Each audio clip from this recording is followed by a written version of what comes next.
been forced to close down because of our decisions to protect the health and well-being of all. We're all You in this won't answer together, the and there's question. lots of pain to go around. I understand that.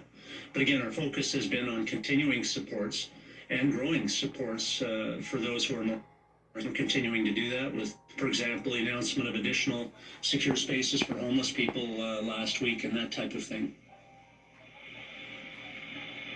Thank you. From City News.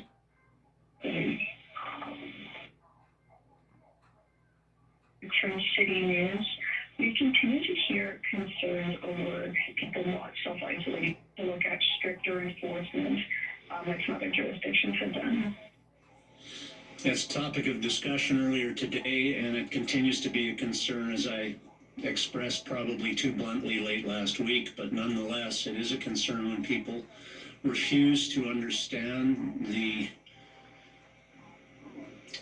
hurtful consequences of their thoughtless conduct. And so, yes, it is on the radar to see if there are necessary deterrents that need to be pursued because of this. Sadly, that's necessary given the reality that some are disrespecting the rest of us.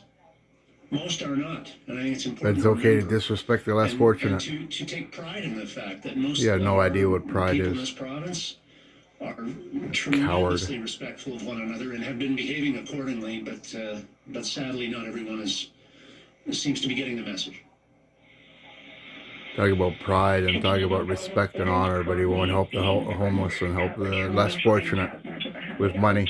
Or what is currently being done to enforce the public health Or program. the annex of a Yeah, coward. as you know, we've had the call number and we've had some input there, and there have been some follow-up and inspections have been done.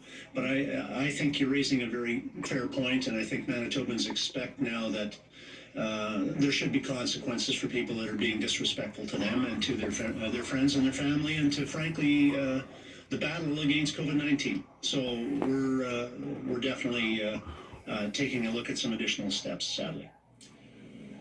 We're listening to Premier Brian Pallister touch on a number of topics, including physical distancing, personal protective equipment, and also making a plea to the federal government to enact a federal emergency reserve team. He's asking for the federal government to borrow money from the banks at a lower interest rate that provinces would be able to do, and then hand out that money accordingly so that provinces can reinvest that money into things such as healthcare. We have not heard from Prime Minister Justin Trudeau on his thoughts on this idea.